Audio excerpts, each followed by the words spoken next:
Добрый день, уважаемые подписчики! Сегодня у нас в гостях Бугаенко Игорь Сергеевич, кандидат в народные депутаты Республики Саха-Якутия по университетскому избирательному округу номер 3. Мы зададим ему сегодня несколько интересных вопросов, пообщаемся с ним и увидим кандидата, так сказать, с живой стороны. Меня зовут Андрей Данилов, политолог. Вы все меня знаете, меня приглашает постоянно студия Красный Коннект для того, чтобы я вел здесь такие небольшие передачи и опросники. Подписывайтесь, ставьте лайки и прочее. Желательно комментируйте. Игорь Сергеевич, добрый день. Здравствуйте. Как можно к вам обращаться? Игорь. Игорь, отлично. Конечно. Игорь, расскажи, пожалуйста, как ты пришел в политику в принципе? Вот в партию, комсомол, что тебя побудило, когда это было, к примеру, вот такие вот вещи. Наверное, это все было уже со школьной скамьи. Угу. Со школьной скамьи я уже достаточно, скажем, давно начал заниматься активной жизненной позицией. У меня были постоянные участия в различных кружках. Ну, то есть это и спортивные соревнования, это и культурные какие-то мероприятия. То есть я везде всегда участвовал. Активист. Активист, да. Ну, по жизни так. На производстве уже когда начал работать, студенческие годы там то же самое было, везде это участие. На производстве начал работать, я вступил в профсоюз. Ну, профсоюз, вы все прекрасно знаете, что это, чем он занимается, это защита социально-трудовых прав рабочих. Вот, оно меня здесь зацепило, я видел эту несправедливость, что в нашей стране существуют проблемы трудового народа нарушаются, и меня побудило, в принципе, в один момент поучаствовать в КПРФ. Ну, то есть я не был еще членом партии, я просто сторонник, разделял с ним взгляды немножко, да, и потом я увидел то, что действительно эта партия способна бороться за права простого трудового народа, и именно я вот вступил, скажем так, после этого. Так, интересно. Вот скажи, пожалуйста, откуда ты родом тогда выходит, где ты вот и где ты работал, где такие биографические моменты, скажем так, для наших подписчиков? Ну, вообще, мои родители родом сами с Иркутской области. Они приехали сюда, как всегда было известно, да, за длинным рублем. В 1986 году поселились в Большой Мархе. Мама сразу трудоустроилась воспитателем в детский сад 81, а папа трактористом. Вот, я родился в 90-м году, уже здесь, в Якутске. Вот, учился там же в Мартинской школе, окончил ее, поступил во второй Мартинской школе, окончил ее, поступил в Жатайский техникум, окончил его, и сразу, не раздумывая, я трудоустроился на Жатайский завод. Ну, потому рабочий. Что, да, конечно, сварщиком. Сам Бог велел, чуть ли сам Маркс велел. Да, конечно. До 2009 года получается, я проработал. В 2009 году меня призвали в армию, отслужил, вернулся снова на завод. Отлично. Прям трудовая биография. Сейчас тогда чем занимаешься? Сегодня сложилось так, что вот как раз моя биография трудовая, да, была всегда связана только с одним предприятием. Это с Жатайским заводом. Но в 2020 году получилось так, что нам пришлось с ним расстаться, скажем так. Причины тогда уходят какие? В 2019 году я баллотировался в Совет депутатов в городском округе Жатай. Тоже от КПРФ. Тоже от КПРФ. И, конечно же, моим оппонентом был Единорос. Единорос – это заместитель генерального директора Павел Лорб, Мякишев Владимир Николаевич. Как интересно. Ну, я его обошел по голосам, соответственно. Где-то говорил то, что им не хотелось слушать, как руководителям. То есть, задержка заработной платы, ну, все такое, то, что устраивает Единорос сегодня. Вот. И поэтому пошли после этого нагонять на меня. Начали придумывать и какие-то причины опоздания и все такое. Вот. Ну и в итоге суд состоялся, меня уволили по суду по сокращению. Ну, хотя мы бились 3 раза.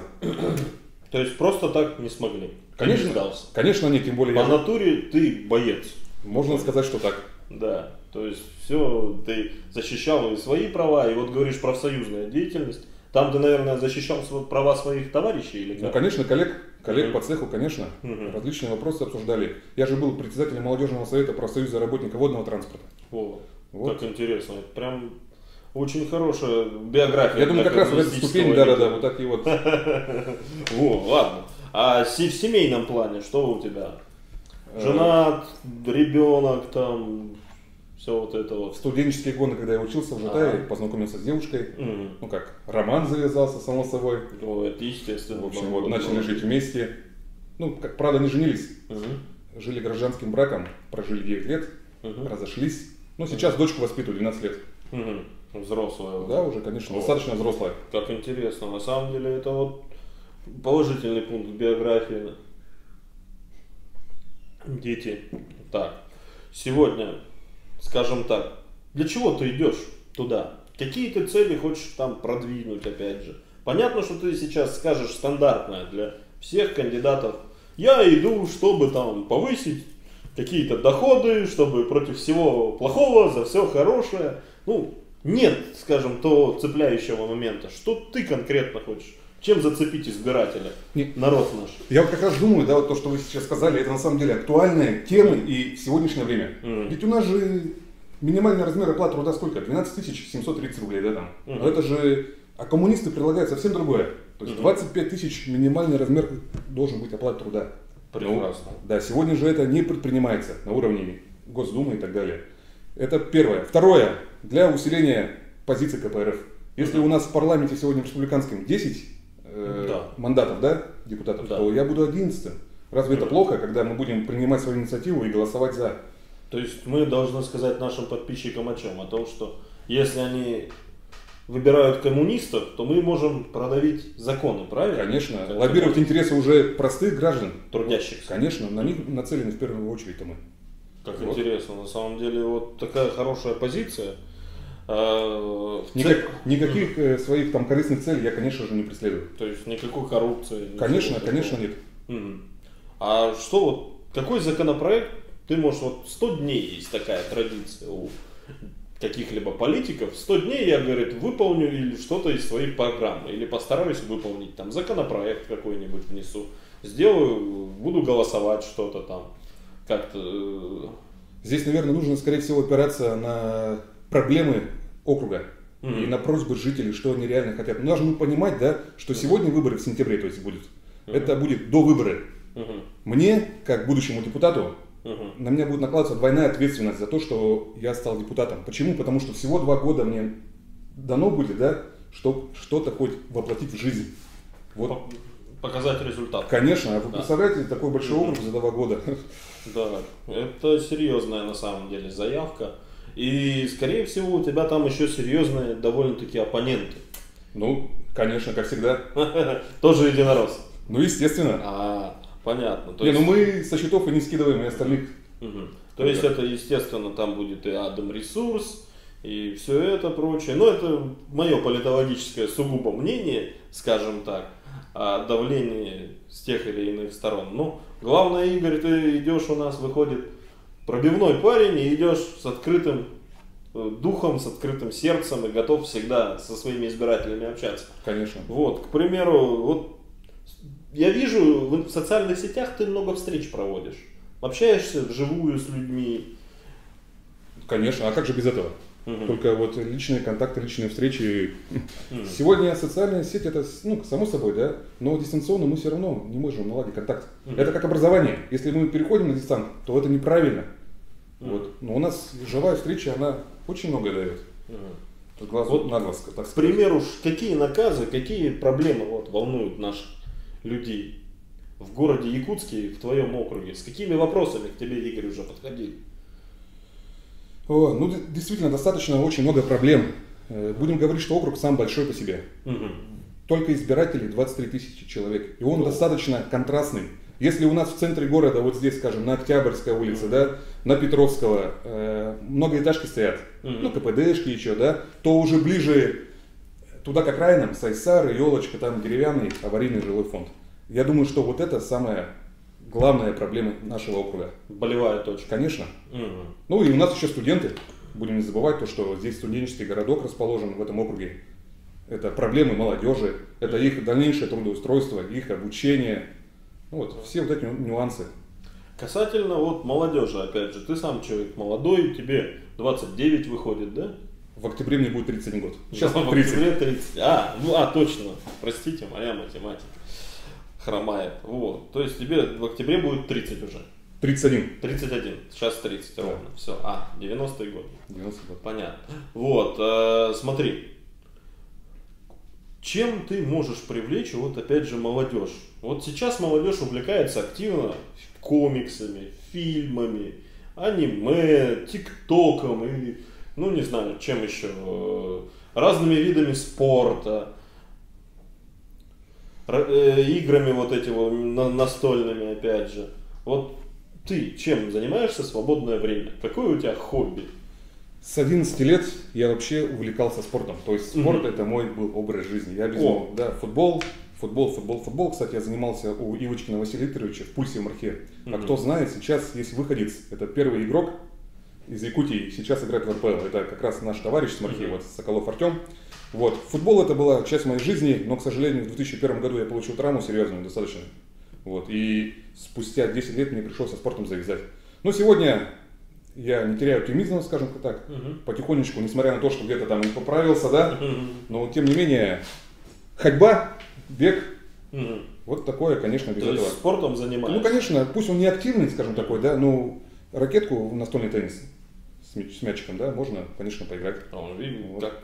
Видишь, что... Спортивные симуляторы, кстати, тоже это очень. FIFA это... компьютерные игры. Ну, естественно. FIFA? Ну, естественно. Еще какие, может быть? Там? Все, больше я не играю ни во что. Ну, то есть серьезно. Сейчас уже, да, все. Хорошо. На самом деле нашим подписчикам такие моменты интересны. Может, отдых активный, охота, рыбалка, жатайский, это же рыбалка святой. Ну, естественно, если на реке ты живешь, да, ага. И удочку, и спиннинг, и доночку можно закинуть. Вот. Ну, тоже, исходя от времени. Вот. Ну, надо кормить семью, естественно. Конечно, конечно. Дочь растить. Скажи, пожалуйста, вот, затрагивая вот тему экологии как раз. Вот у нас в Якутске проблема тех же бездомных собак. Вот сейчас дым от пожаров. Сегодня его нет. Вчера он был, позавчера было страшно, на неделе тоже так ситуация будет меняться и меняется постоянно. В чем корень зла вот таких вот проблем? Что бы мог сделать депутат в парламенте? Какие законы примерно принять? Или как с людьми работать для этого всего? Здесь, конечно, нужно вот по поводу бродячих собак, да, много же и зоозащитников есть, кто-то выступает, чтобы пусть они бегают, да, жителей надо их отлавливать, чуть ли там не уничтожать, но это, конечно, неправильно. Тут нужно со всех сторон смотреть. Вот в свое время, посмотрите, даже когда выборы мэра были, да. эта же проблема не решается, она уже годами. Тут нужен какой-то, ну, как не то, что круглый стол, это на федеральном уровне должны, я думаю, уже в Госдуме товарищи сидеть и обсуждать, потому что, ну, муниципалитет, мы как знаем, сегодня проблемы есть, да, в Якутске на содержание питомника там, да, денег не хватает. То есть это, тут федеральные власти, я думаю, должны этим быть озабочены. Но со своей стороны, что бы мы сделали? Ну, увеличение, конечно, бюджета. Вот, ну, расходы, наверное, так, а как иначе? Ну, мне бы было интересно, вот смотри, Игорь, ты как кандидат, вообще, вот мы такую животрепещущую тему, опять же, бродячих, бездомных животных. Есть ли у тебя домашние какие-то животные? Ну, естественно, это преданные, что собака, что кот, спаниель, конечно, как же без них. Вот, естественно. Ну, наверное, я тебя попрошу, может быть, съездить в питомник, им привезти какое-нибудь, не знаю, может быть... Лакомство. Да, лакомство, пообщаться там с людьми. Давайте сделаем. Ты же у нас такой кандидат, который любит общаться с людьми. Может быть, съездить туда вам следует?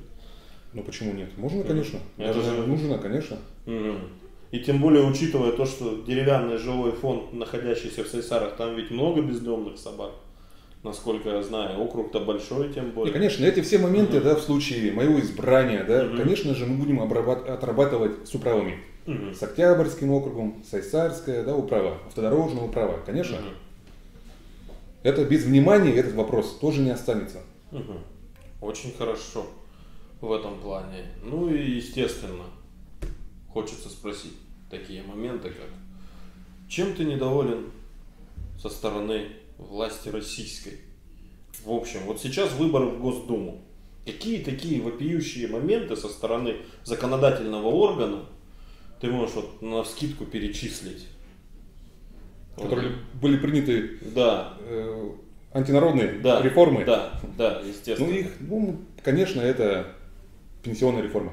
Но животрепещущий вопрос. Конечно, нужно ее в любом случае отменять. А у тебя в округе много пенсионеров. Естественно, у нас и дети войны есть, вот, и пенсионеры, и кто уже подходит к пенсионному возрасту. То есть их права были нарушены, скажем так. Это низкая, я уже говорю, что это и низкая заработная плата. 12 тысяч там, рублей, 13 почти, да? Вот. Что еще? Экология. Ну, возьмите Якутию. Перелет. Вот у меня дочка сейчас, я же с ней не живу, получается, она на лето ко мне приезжает, да? Чтобы привезти дочку 12-летнюю с центра Москвы, центра России, нужно 25 тысяч рублей. Кошмар. Это только на авиабилет. А еще затрагиваю поезд, добраться с одного места в другое, ну такси, да, то есть это порядка там 30 тысяч рублей.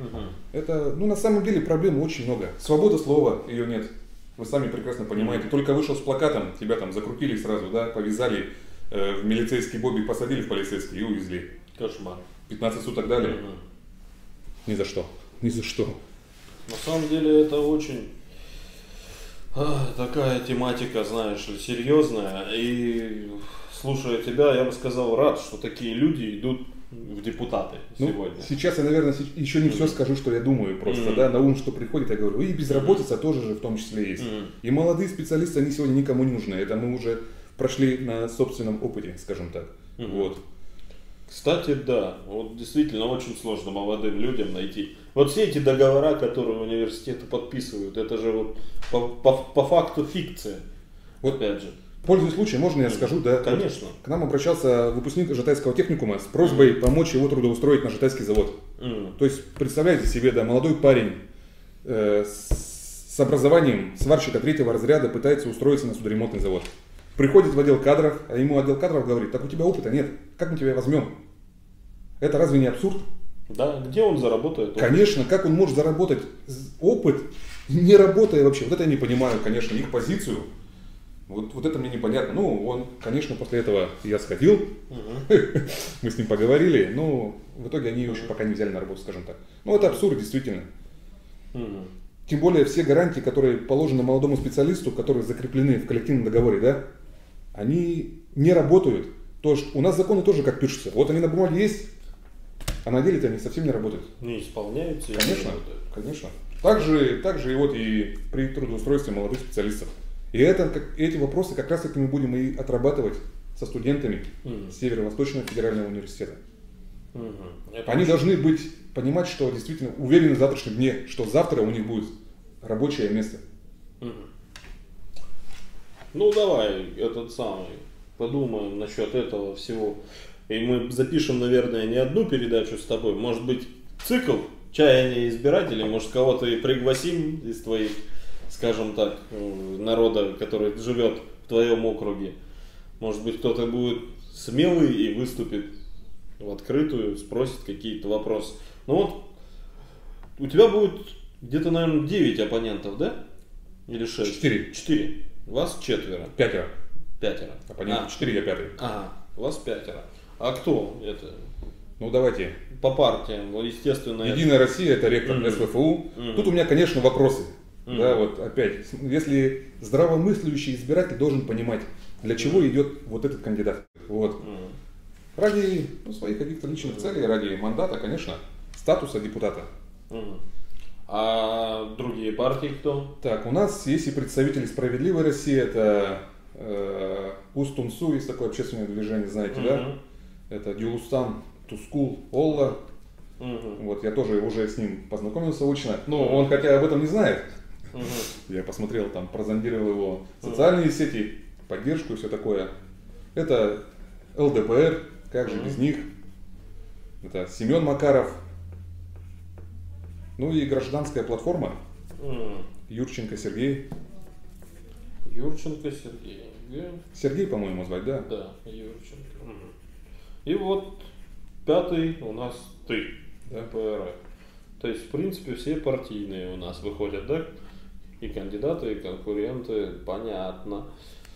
Скажем так, у вас будут, естественно, дебаты. Естественно, не исключаем. Ты к ним готов? Как бы морально защищать точку зрения, молодежи защищать точку зрения? Ну, по тем или иным, конечно, вопросам, да, и позициям есть у меня свое мнение. Но как именно вести дебаты, может быть, мне немножко опыта не хватает, знаешь, только в этом плане. А все остальное, конечно, говори, как оно есть. Вот что видим, то и говорим. Мы, конечно, не преувеличиваем, говорим честно и открыто. Вот и все. То есть ты готов им задать все вот эти вот проблемы, болевые точки и ждать от них яркого, хотя бы полного, полноценного ответа. Ну, конечно. Просто у некоторых партий, к примеру, когда-то у «Единая Россия» лозунг себе брала, мы типа не ходим на дебаты, мы партия реальных дел, как говорится. Ну, хотелось бы действительно увидеть, чтобы все кандидаты политику в сторону, все для людей. Мы все прекрасно это помним. Да. Вот. Почему-то сейчас единороссы скрывают свою принадлежность к партии. Вы посмотрите, маленькими буквами где-то сверху на баннере «Единая Россия». Ну, это, как говорится, на сегодняшний день, учитывая, что рейтинг падает у них, дело неудивительное. Ну, вообще, Игорь, очень интересный у нас разговор получился. И думаю, нам с тобой, так сказать, надо потихонечку завершать. И завершая как раз нашу беседу, такой вот вопрос. У тебя сейчас будет минуточек 5-10, ну, сколько ты хочешь, какую прямую речь ты сейчас скажешь. Но у меня есть такой вопрос. Вот ты человек веселый и вот говоришь неплохо. Какой бы анекдот ты рассказал нашим, скажем так, подписчикам или такой живой случай из жизни? Так, это, конечно, сейчас вспомнить будет тяжело, наверное. Или прикол из жизни, и, как говорится, такой интересный момент. Может быть, из детского твоего возраста. Ну, недавний момент. Я так как окончил в 21 году Северо-Восточный федеральный университет. Вот, у нас был такой забавный случай. В общем, мы, значит, с одногруппником идем сдавать зачет. Все, поднимаемся на 4-й этаж, по-моему, 4-й или 5-й, я уже точно не помню, в Кфене.